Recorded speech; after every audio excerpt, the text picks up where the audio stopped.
Hello, আজকে আমাদের second দিন দীঘাতে। জাজি গুড মর্নিং করে গুড মর্নিং ড্রিঙ্কস খাচ্ছে এখন।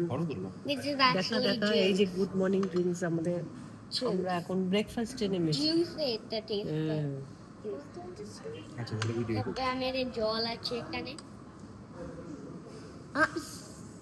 ব্রেকফাস্ট সেরে আমরা চলে আসলাম একটু সুইমিং পুলে এনজয় করতে, কারণ যা গরম এবং যা রোদ্দুর, বাচ্চা কাচ্চা নিয়ে বিচ পর্যন্ত যাওয়া সম্ভব নয়, এবং বিচটা গেলে এতটাই রোদ্দুর খেতে হবে, কালো হয়ে যেতে হয়, আজকাল আর বিচে যেতে ইচ্ছা করে না। তাই সুইমিং পুলেই আমরা এনজয় করতে আরম্ভ করে দিলাম। বিচে যাব, গিয়ে পা ভিজাবো, ছবি তুলবো, ঢেউ দেখবো, বসে একটু সময় কাটাবো, কিন্তু স্নান করব না। তাই জন্য আমরা সুইমিং পুলে স্নানটা সেরে ফেললাম।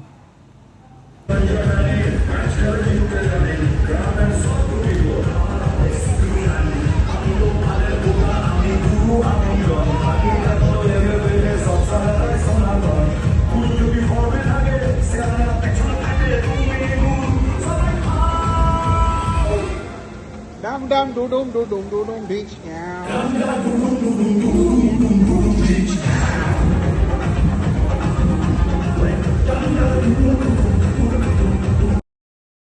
খুব আনন্দ চলছে, গানের সাথে নাচ চলছে, সঙ্গে বল ছিল, বল খেলা চলছে, নাচানাচি বল খেলা করে দাদা আমাদের সাথে, রিক দাদার সাথে, আর আমার ছেলে ওপর থেকে ক্যামেরা করছে, ও নামেনি তখনও পর্যন্ত জলে, বলছিল নামবো না, কিন্তু পরে আর সামলাতে পারেনি, ও নেমে পড়েছিল জলে। সুইমিং পুল দেখলে, জল দেখলে কেউ না নেমে পারে না, সেই জন্য ও বললো মা নামবো না, ভালো লাগছে না, চান করবো, হয়ে যাবে, হোটেলে করে নেবো, রুমে করে নেবো। তারপর আমরা চান করে বেরিয়ে পড়লাম ফ্রেশ হয়ে একটু বিচের উদ্দেশ্যে। যাই, বিচটা একটু দেখেই আসি। তবে স্নানের পরে আমরা লাঞ্চ করেছি, লাঞ্চ করে একটু বসে তারপরেই গেলাম বিচে। জলটা দেখতে পাচ্ছ প্রচুর দূরে, জল না হতেই বোল্ডার অব্দিও চলে আসে, বর্ষাকাল তো আরোই আসার কথা, কিন্তু আমরা যেদিন গিয়েছিলাম সেদিনের জলটা এতটা দূরেই ছিল। এই বোল্ডারগুলো পার হয়ে পৌঁছাতে পৌঁছাতে আমাদের একটু কষ্টই করতে লাগলো।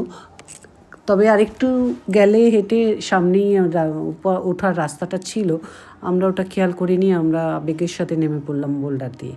দেখতে পাচ্ছ ওই জায়গাটা দিয়ে একটা স্লোপিং করে রাস্তা করা আছে, আর ওখান থেকেই সোজা উঠে গেলে পুরো বিচের মার্কেটটা রয়েছে।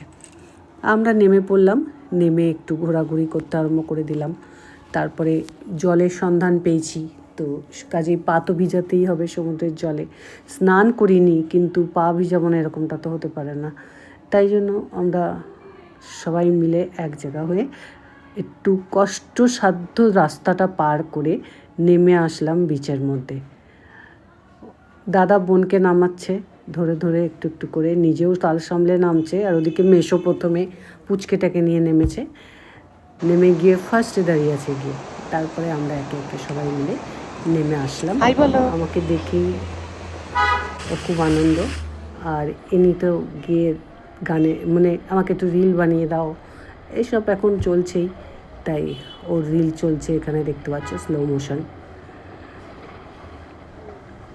বেশ ভালো মজা হয়েছিল বাচ্চাদের সাথে, দুটো দিন কাটানো খুব আনন্দে কেটেছিল। আর ইনি আমার পুচকুসোনা জি সোনা, আমাকে দেখলেই খালি ছুটে ছুটে আসবে, এসে জড়িয়ে ধরবে, আসলো। আরেকজন মনের মতন করে হেঁটে চলেছে, জলে এগিয়ে চলেছে। রিক দাদা কিছু হয়তো দিল হাতে, দেখতে মনে হয় ঝিনুক ছিল।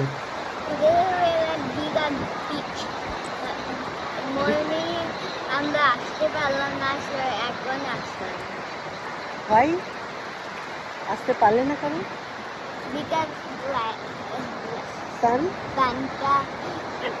অনেক রোদ্দুর ছিল, তাই জন্য একদম গরম লাগতো, প্রচুর গরম লাগতো, তাই জন্য আমরা সান যখন সেট হয়েছে তারপরে আমরা এসেছি, তাই তো।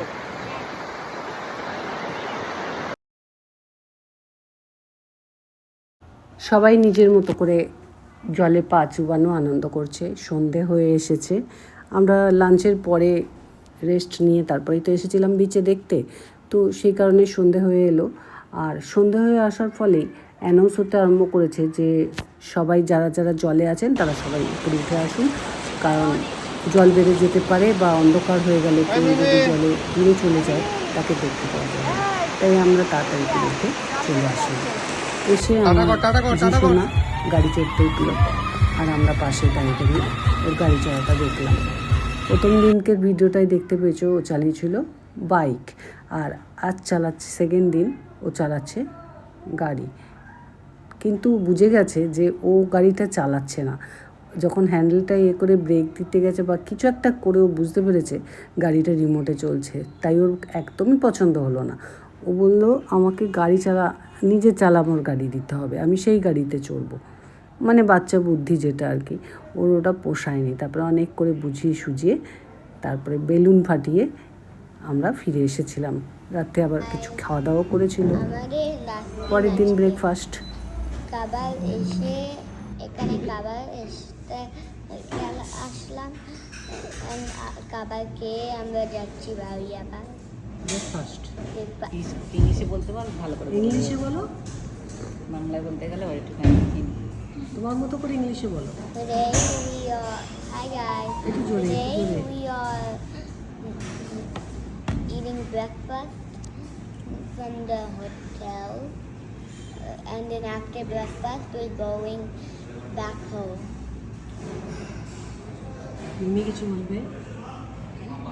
একটু বলতে পারতে, একটু বলো। ব্রেকফাস্ট সেরে আমাদের বাড়ি যাওয়ার পালা। আমরা ব্রেকফাস্ট সেরে তারপরে বেরিয়ে যাব রুম ছেড়ে। একটু কোনো বিচ দেখব, কারণ সন্ধে হয়ে গেছিলো কালকের বিচটা। তো বোন বললো তোরা তো বিচে আসিসই এখানকার, আমরা তো আসি না, তাই কোনো বিচে যাওয়া যাবে নাকি? তো আমার হাজব্যান্ড বলল যে হ্যাঁ হ্যাঁ নিয়ে যাব তোমাদেরকে উদয়পুর বিচে। তাই চলে গেলাম উদয়পুর বিচ। ফেরার পথে উদয়পুর বিচে কিছুক্ষণ দাঁড়িয়ে একটু ঢেউ দেখে কিছু ছবি টবি তুলে তারপর আমরা আবার রওনা দিয়ে দেবো। তোমরাও দেখো উদয়পুর বিচটা।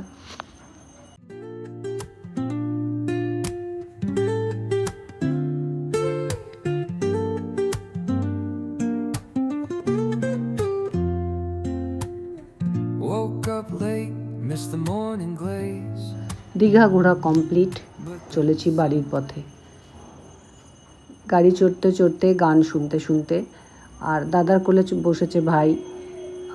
দুজনের ভালোবাসা দেখো।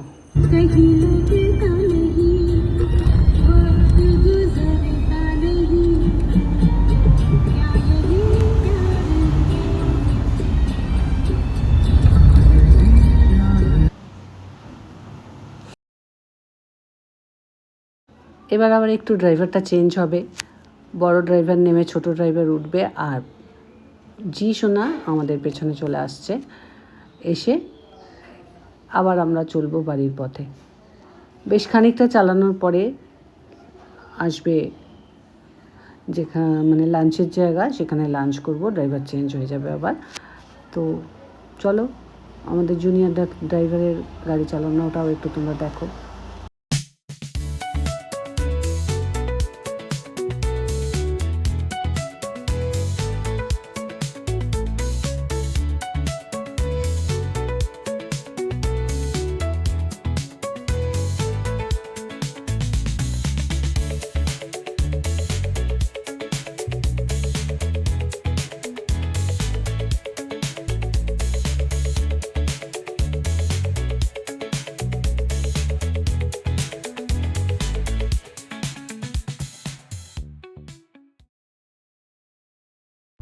কলকাতার দিকে চলেছি। কোলাঘাট আসলে আমরা সেখানে ব্রেকফাস্টটা তো সেরেই বেরিয়েছিলাম, লাঞ্চটা করে নেব, কারণ বাড়ি ফিরতে ফিরতে 3টে বেজে যাবে কি 4টেও বেজে যেতে পারে।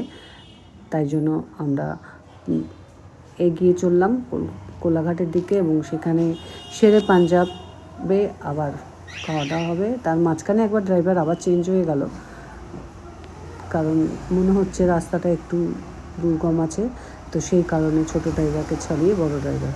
পৌঁছে গেছি আমরা হোটেলে। এখানে আমাদের খাওয়ার দেওয়ার আগে পর্যন্ত এই ছোট্ট সোনার দুষ্টুমি চলছে, সেটা তোমাদের সাথে একটু শেয়ার করলাম। আর আমার ভিডিওটা যদি ভালো লেগে থাকে তাহলে একটু লাইক কমেন্ট করে দিও। ফেসবুক থেকে যদি তোমরা দেখে থাকো তাহলে একটু ফলো করে দিও, আর যদি ইউটিউব থেকে দেখে থাকো তাহলে একটু সাবস্ক্রাইব করে দিও। আবার তোমাদের সাথে দেখা হচ্ছে পরের ভিডিওতে, কোনো না কোনো একটা ভিডিওতে এরকমই। ভালো লাগুক না লাগুক দেখতে হবে, কিন্তু সঙ্গে লাইকটা দিতেও হবে। আজ তাহলে এখানে আমার ভিডিও শেষ করছি। Tata bye bye. সবাই ভালো থেকো, সুস্থ থেকো, সাবধানে থেকো, আর আমার ভিডিওগুলো একটু ফলো রেখো। টাটা।